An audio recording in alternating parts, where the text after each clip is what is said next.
So we were discussing this shloka, Samoham sarvabhuteshu name dveshyosti na priyah ye bhajanti tu mam bhaktya maite te suchapyaham. So we discussed that any person who is devoted to Lord Krishna has special affection for that person, which is natural. So, yes, any person who has devoted his life to Krishna, he is so dear to Krishna.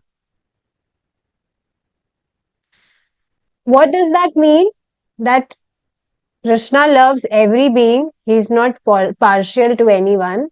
But any person who is devoted to Krishna, then Krishna personally interfere in his devotee's life. Now, whatever happens in the life of a devotee, it is happening according to the plans of Krishna. But other people who are not devoted to Krishna, of course, whatever happening in their life, Krishna is only reason for that. But whatever deeds they do, good deeds, bad deeds, they get benefit, they get result, they get the outcome according to that, indirectly. But in devotee's life, there is direct interference of Krishna. Now, when we are knowing this thing, then there is no scope of getting depressed if we are in any situation, if we are in trouble. So, we should know that Krishna puts his devotees in trouble so that we may progress in our spiritual life. And you might have yourself observed this thing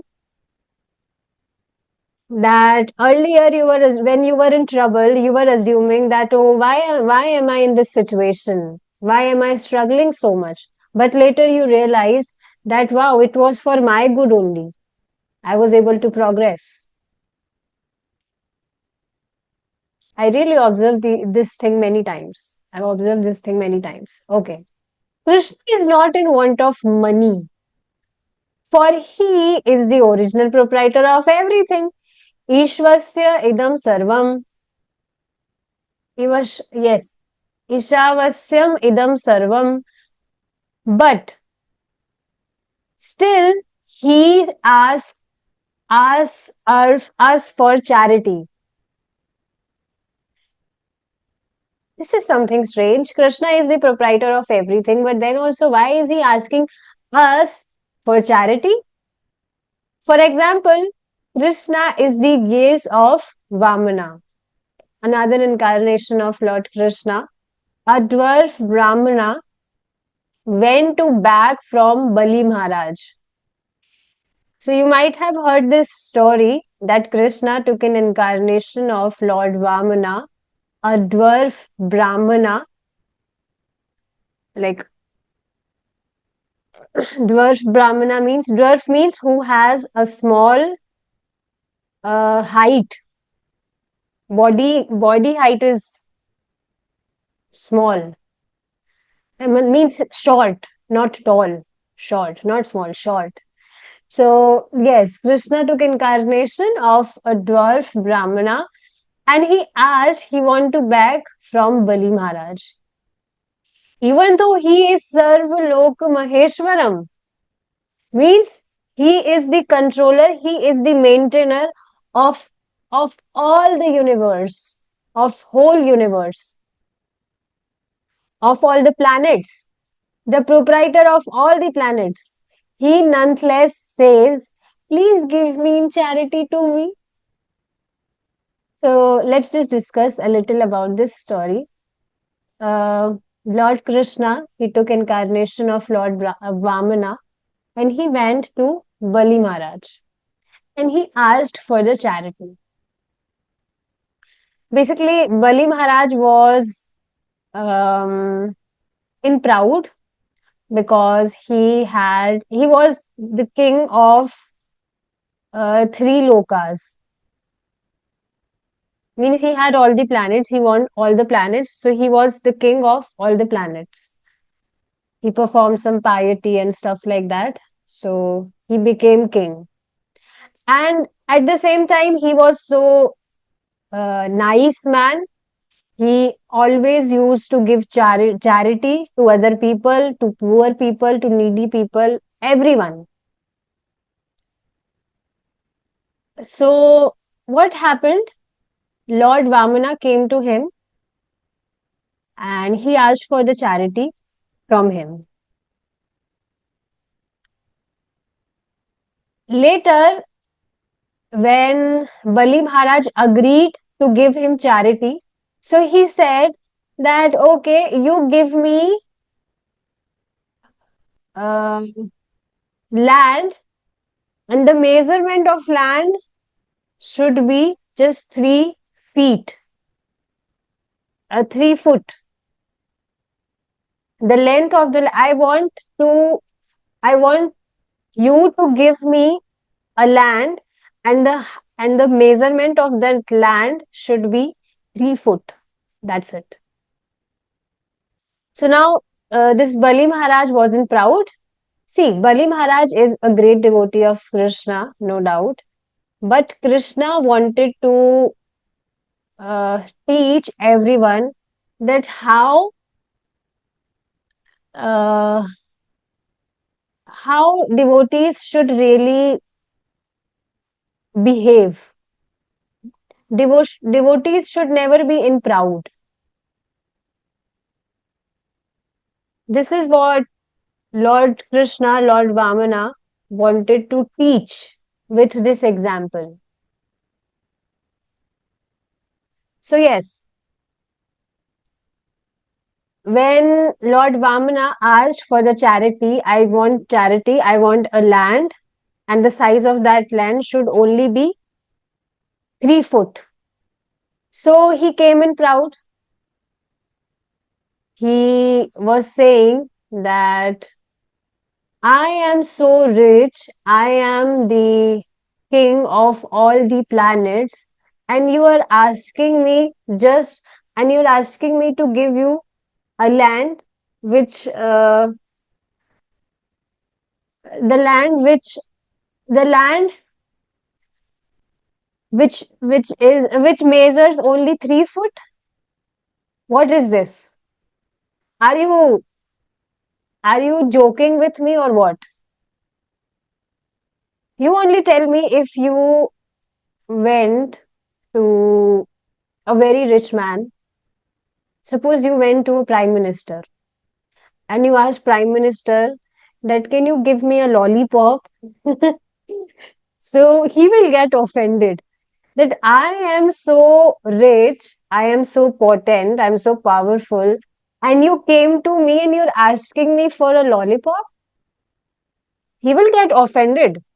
So same way, Bali Maharaj was kind of he was offended that I am so rich, I am a king, and you're asking me for this charity land.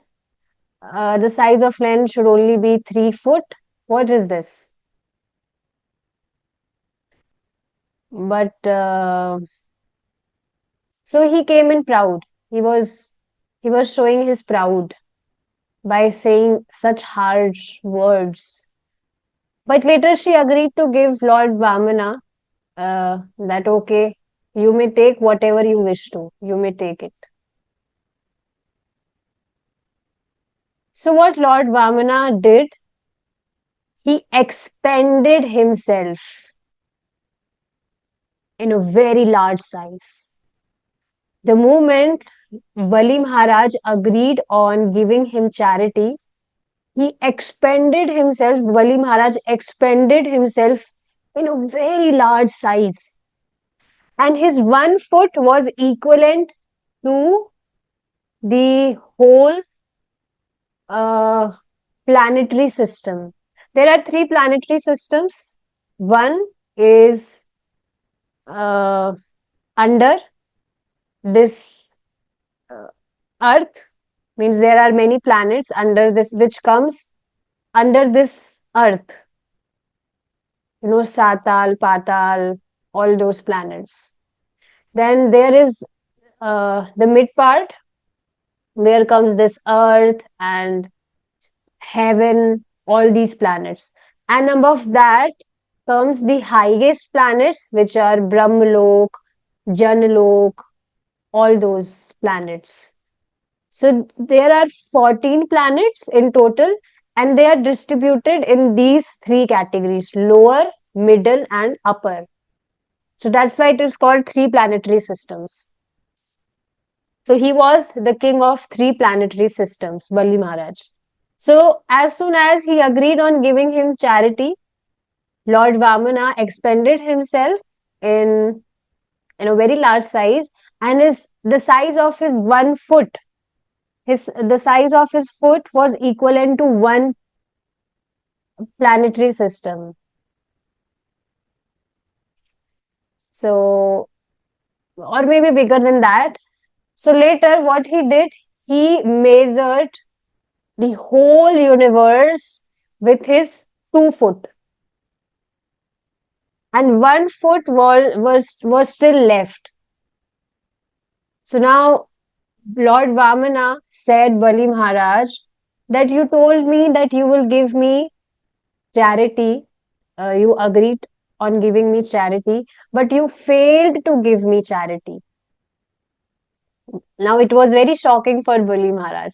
So later, like afterwards, what he did, he said that you please, my lord, put your foot on my head and you just take me. So see, this is what. Even though he is Sarvalok Maheshwaram, the proprietor of all the planets, he nonetheless says, please give me in charity, please give in charity to me. Why? It is for our interest. For the sooner we return Krishna's money to Krishna, the better situated we will be. So same way, suppose you are living in a house on a rent. So definitely you will not be the proprietor of the house. Proprietor will be your landlord. So at a specific period of time, you like not specific period of time, monthly you will have to pay for the rent. Is it not? You can't say that because I am living in this house now, so this house now belongs to me. We can't say that. Same way we are living in this material world, everything which we see, it belongs to Krishna. Ultimate proprietor is Krishna. So it's not like that there is some scarcity in the spiritual world. That's why Krishna is asking to, for the charity, that you offer your food to me, you offer your homage to me. It's not like that. One should understand that Krishna himself is asking like this, that please give in charity to me, that is for our interest. Krishna is seeking for the opportunities, for the chances. He is giving us chances that we may give him something, so that some way he may take us back to him.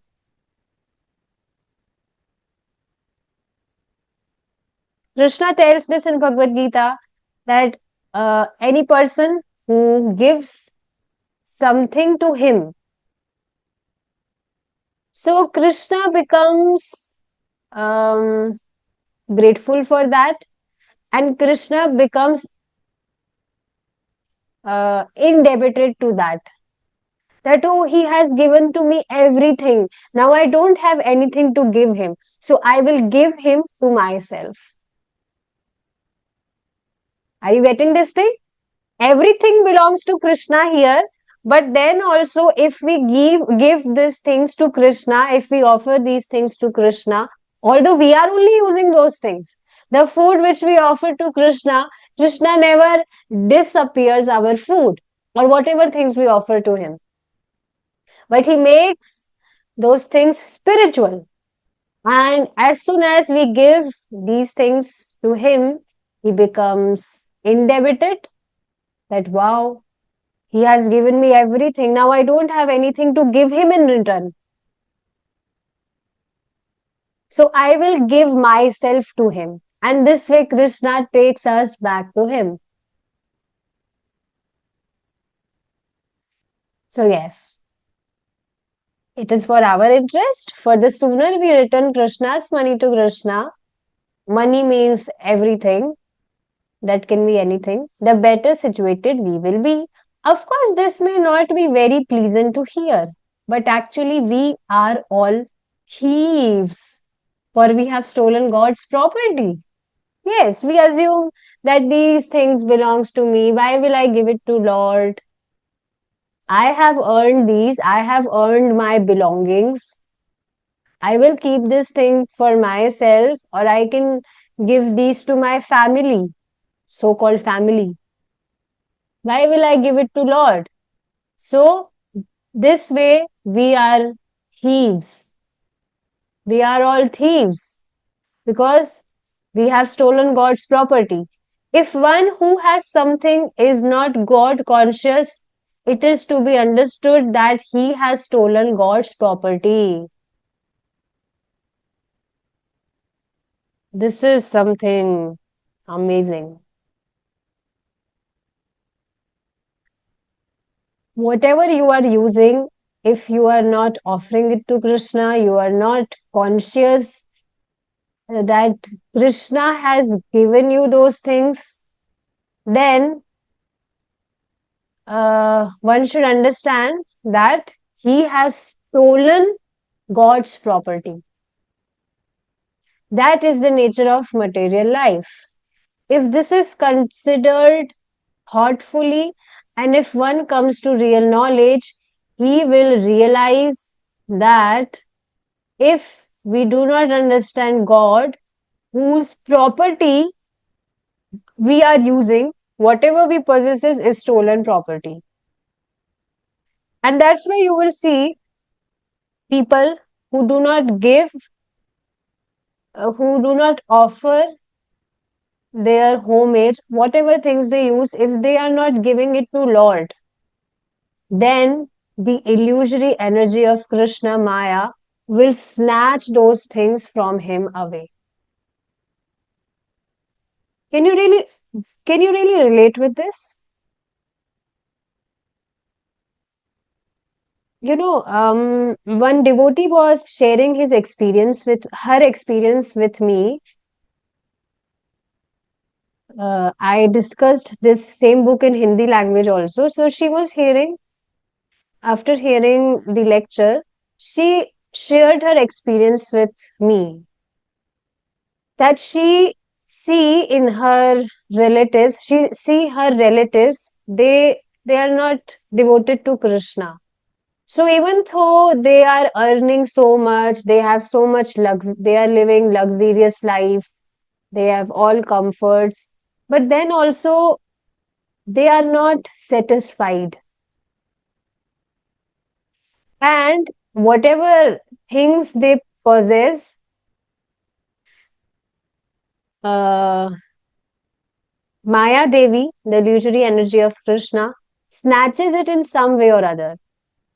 She will give some disease, either she will give some disease or she will send some thief in the house, or she will, she will make excuses for the conflicts in families, for the properties. So any lawyer will snatch their money, doctor will snatch their money. So these are the representatives of the illusory energy of Krishna, representatives of Maya Devi. If any person, if he will not give whatever he is possessing, if he is not offering it to Lord Krishna, then those things are actually snatched away from him in these ways. This is really very practical. I myself have seen many examples like this. That even though people are earning so much, they have big houses, but then also they are not satisfied, they are not happy. They are actually suffering because Maya Devi will always trouble. She will always put people in troubles. And this is also one thing that people are habitual of these troubles. They are so much in ignorant that these things seems normal to them.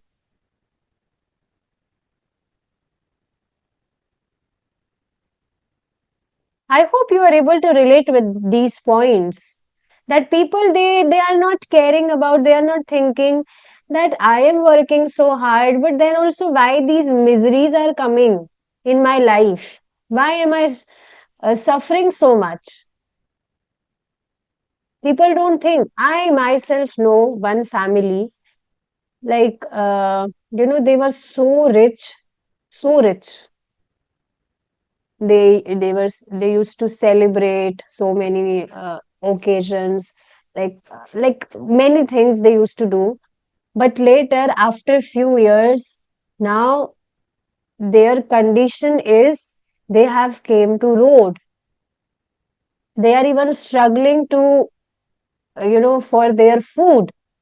So this is because they were just celebrating their lives and they didn't care about giving whatever they were possessing to Lord, to Krishna. So this way, Maya Devi snatches away everything from those people. And you will also observe this thing that as soon as you have came to this Krishna consciousness journey, um, you are practicing your devotional services, your life has really become very easy. I mean, I can really relate with this. I think about this every single day. That how life has become very, very easy.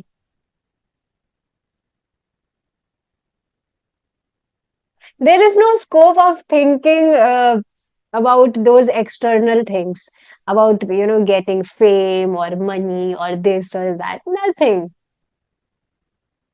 Total absorption about chanting and hearing and discussing with devotees, only these things. There is no scope of thinking of other things. So even now also, in this material world only, when we are serving Krishna, we are experiencing certain bliss in our life, in this material world also. And this is because we are serving Supreme Personality. We are experiencing certain bliss. Then what to say when we'll go back to Godhead? What to say when we will, when Krishna will reveal his love in our heart? So yes, these points are something which are very important and subtle.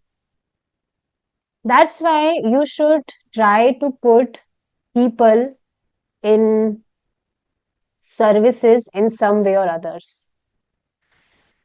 So, like earlier, I was not earlier, mm, yes, earlier I was not accepting services from people. But later, when I came to know, when I hear from Srila Prabhupada, that people, they will not themselves desire to give. So that's why we should try to accept charity from them because they will not give to Krishna. So we can make friendship with them, and if they will definitely give us something, just like that person I told, he believed that God is formless. But then also, I mean, I think I observed that he's confused because he greets me with Hare Krishna and he accepts offered food of Krishna from me. He accepts it. So he is confused. So a few days ago, he gave me some fruits, custard apples. It was like large custard apples, and I was happy that okay, he gave me. So I offered it to Krishna. And after offering it to Krishna, I was very, very happy. I was feeling very happy, and I shared my feelings with him. He is an uncle. So I shared my feelings with him that I was very, very happy you gave me those fruits and I offered it to Krishna. I was very happy. And I asked him that whatever fruits, dry fruits, whatever things you take, you can give it to me. I will offer it to Lord and then I will give it back to you. You can consume offered food like this. And I also quoted verse from Bhagavad Gita. I was basically explaining him this thing. So he agreed on this that, okay, I'll do that. So this way, I asked him that you can give me like this, I will offer it to Krishna and you can take it back. So he agreed on this. So this way we can ask, like we can accept services from people, and when we will give it to Krishna, then they will definitely get benefit from that. And we will also get benefit because we are becoming medium. So this is very, very amazing. Later, when I honored the offered fruits, those offered custard apples, it was like nectar. I never ever had like custard apples. Means I always had small custard apples, and it was too much for me to consume those because there were only sweets and only little pulp. But those large custard apples, they were just amazing. They were so sweet and so pulpy. So much pulp was there. So next time when you wish to get custard apples, you should take large custard apples. So I asked him that you can, I shared my experience with him and I asked him to take more custard apples for Krishna. And he was happy to do that. He was happy to accept that. So this way we can take services from people.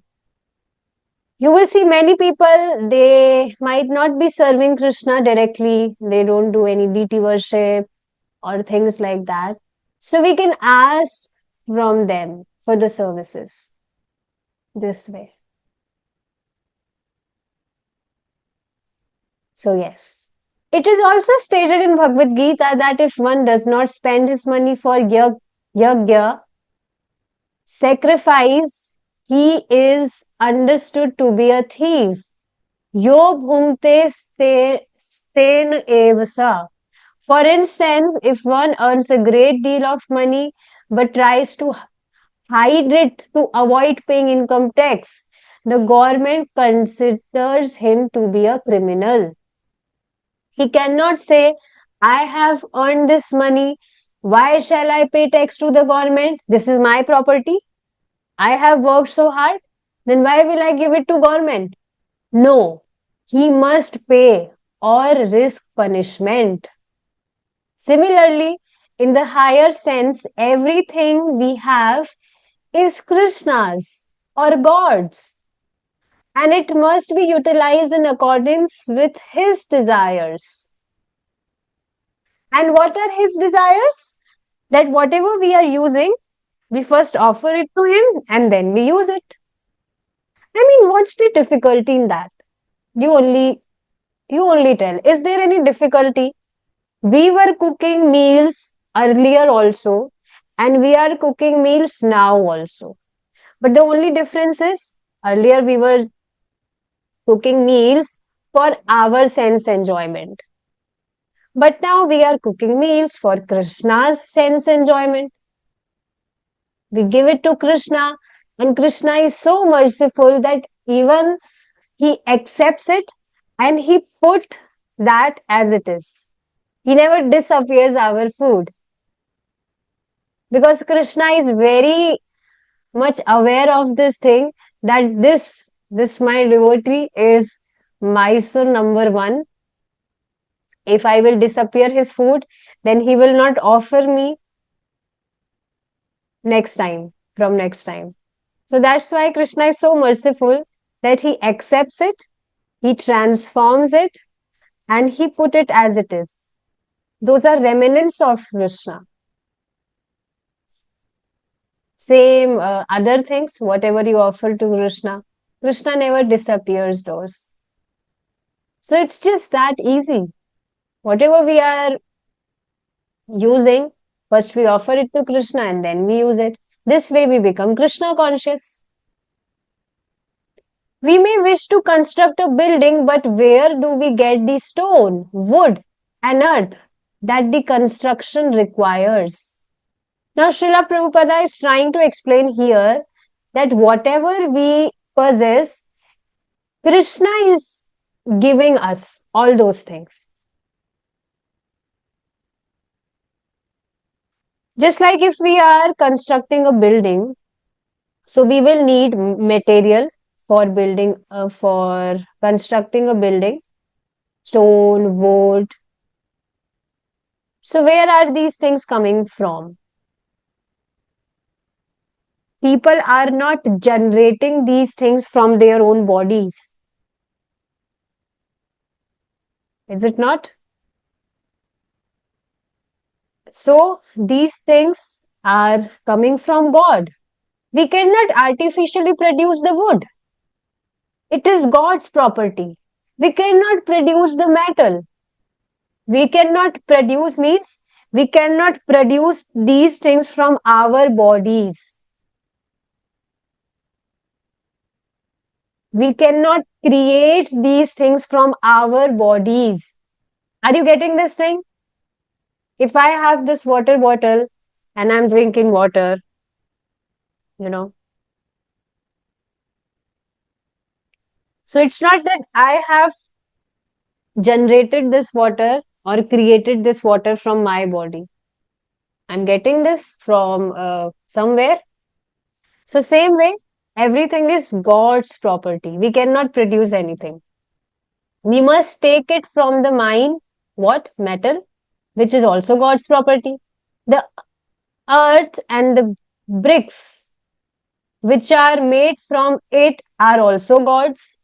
We simply give our labor, but yes, but that labor is also God's property. We work with our hands, but they are not our hands, but God's. Yes, God has given us this body. God is giving us everything. So everything belongs to God. Even our intelligence belongs to God. Krishna is giving us intelligence to understand this knowledge or whatever work you do throughout your day. You prepare your smoothies or your whatever things, your lunch, or you're doing your job, whatever things you are doing, Krishna is giving that intelligence. So even that intelligence is not ours, it's of Krishna. For when the power to use the hand is withdrawn by God, the hand becomes useless. We should use this great opportunity, human life, to understand all these points which are mentioned in the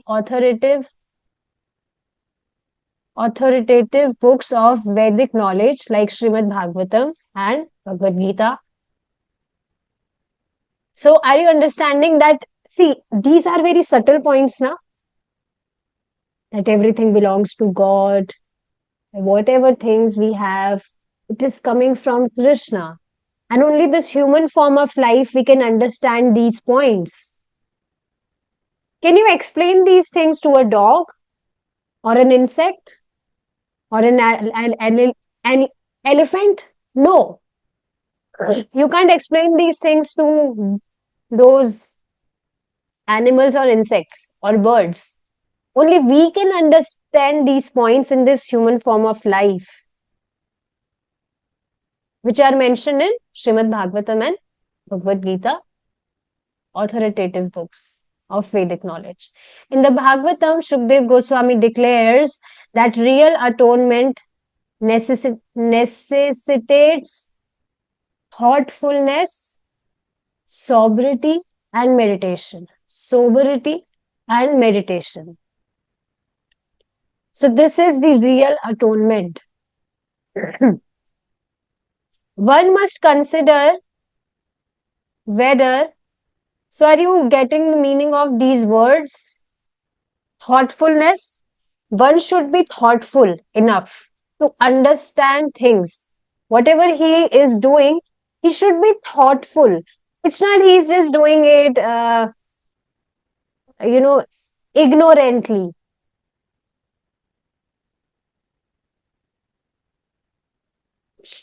One should not do things in that way. He should be thoughtful. Sobriety means, doing things in simple way. Let me just search the exact word meaning. Yes, sobriety comes from the word sober. So one should do things in simple way.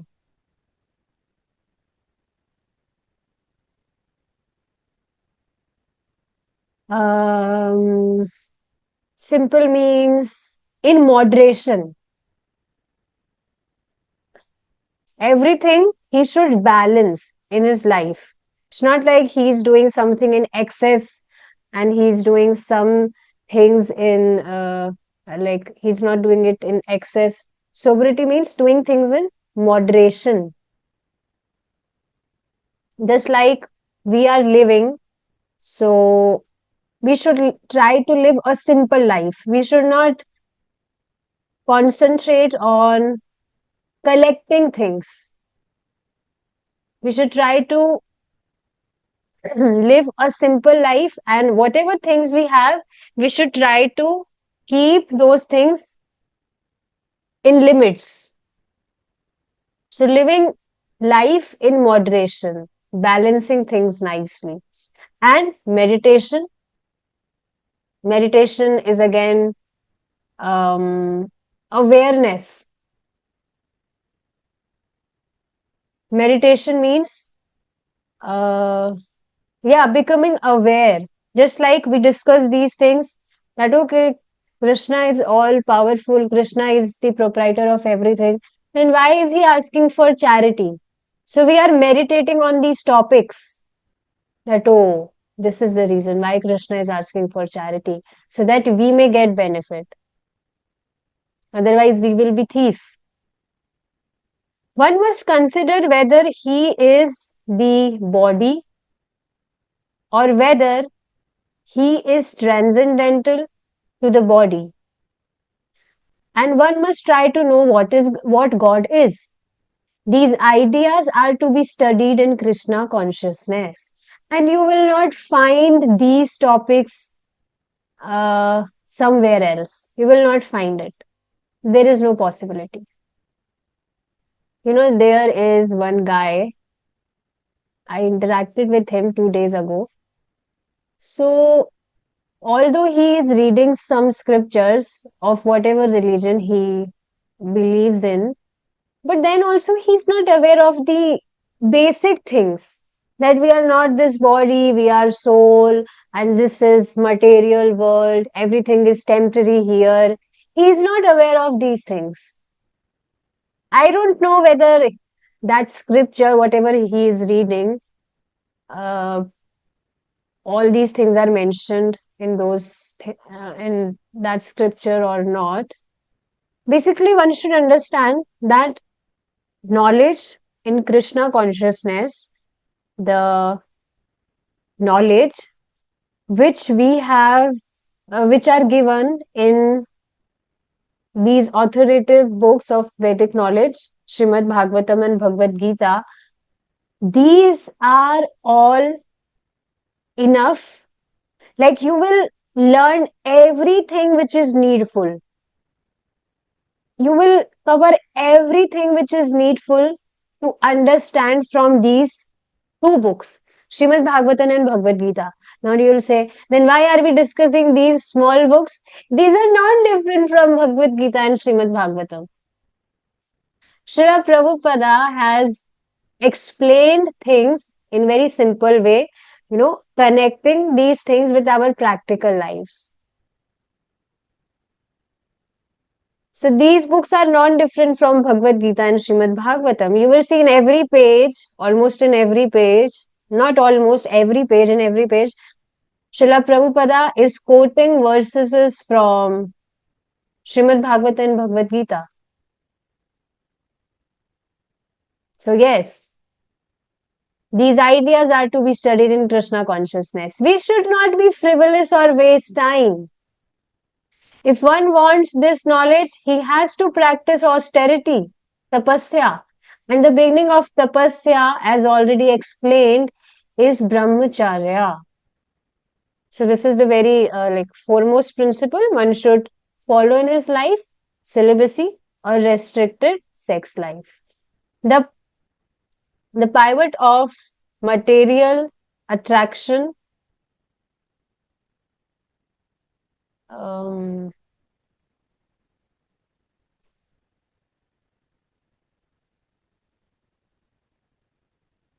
See, this is very amazing word. We will,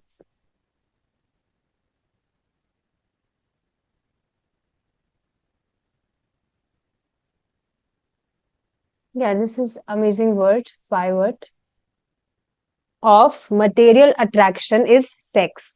Not only for human society, but for animal society also. So one should understand this is the very big obstacle in one's life, which becomes hindrance in his life, and he will not be able to progress in his spiritual life if he does not follow celibacy. And this is not only for human society, for animal society also. Have you ever pondered on this thing that animals, they really don't have to go to any schools or colleges, or they really don't have to take any knowledge, but then also this thing is instinctive to animals as well.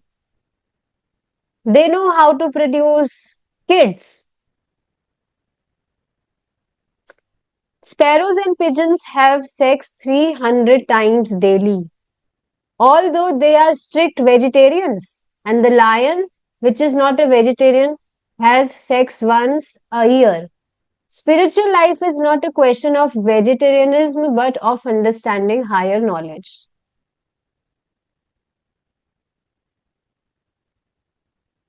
Yes. So let me just put this point here as we are discussing. One devotee shared me this thing that earlier, when that devotee was not in Krishna consciousness, so one person preached that devotee that the more you will engage in these illicit activities, the more you will progress in your life. Yes. So, which life? Actually, he didn't mention the whole thing. He will progress in his life and he will prepare himself uh, to go in hellish planets.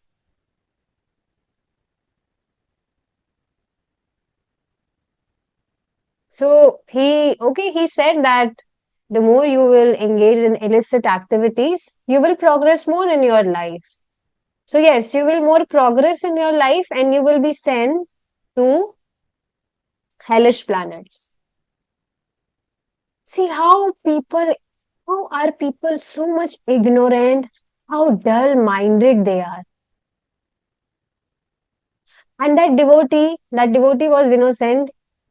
That devotee was accepting this thing as reality. But somehow that devotee got association of devotees, and now that devotee is practicing Krishna consciousness very, very nicely. That devotee is progressing very, very nicely.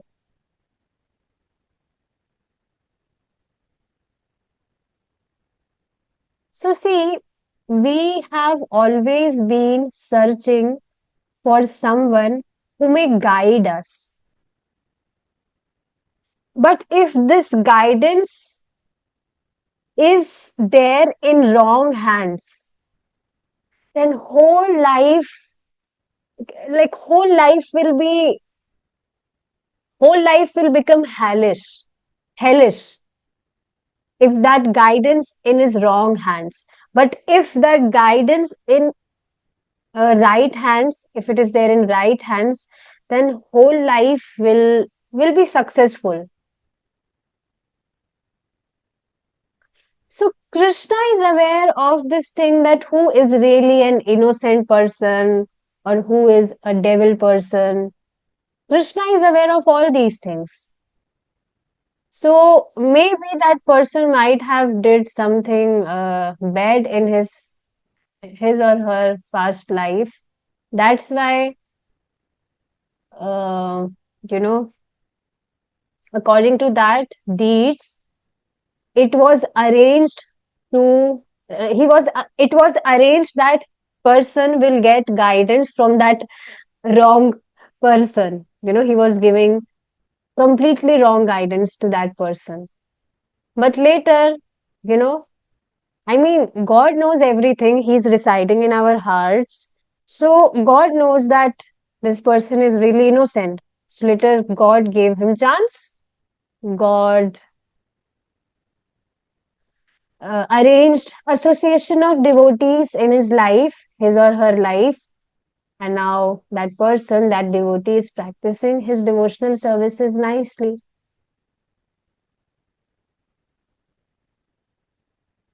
So yes, one should understand this thing, that spiritual life is not a question of vegetarianism, but of understanding higher knowledge. And if any person, if he wants to understand higher knowledge, then he will have to practice sense control in his life. When one comes to the platform of elevated knowledge, he naturally becomes a vegetarian. So vegetarian is not a big quality, a big qualification of any person. I mean, being vegetarian is good, but it is not the highest qualification. Our purpose of life is to not become vegetarian or to become celibate. We are practicing all these things to understand the higher knowledge. This one should understand. Our purpose of life is to understand higher knowledge. And what is higher knowledge? That we are fragmental part of Krishna, but somehow we are trapped here in this material world. So we should work on invoking our relationship, loving relationship with Krishna, and we should just go back to him as soon as possible. So we are practicing all these things, vegetarianism, and we are not vegetarian. We are not vegetarian or vegetarian. I was asking this in my family. Okay, you tell me what I am. Am I a non-vegetarian or vegetarian or vegetarian? What am I? So they were saying, you are vegetarian. Yes, you are vegetarian. I said, no, I'm not vegetarian. I am Krishnatarian. I only consume offered food to Krishna.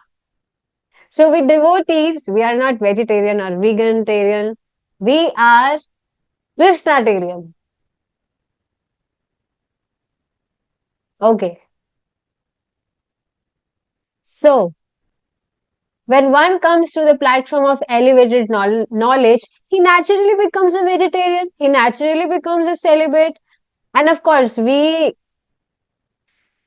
have to use our discriminative power. We have to become aware that we follow these things in our life. I mean, naturally becoming a vegetarian or celibate means it becomes natural for us to accept these austerities. We don't find any difficulties in accepting these austerities in our lives. Panditaha Samadarshana, one who is very highly learned, does not distinguish between a learned scholar, a brahmana, an elephant, a dog, and a cow. because he understands this thing that we all are fragmental parts of Krishna. So, just like I am a fragmental part of Krishna, that dog is also a fragmental part of Krishna. That cow is also a fragmental part of Krishna. We all are same. Same means on similar platform. Similar platform means we all are souls, we are fragmental part of Krishna.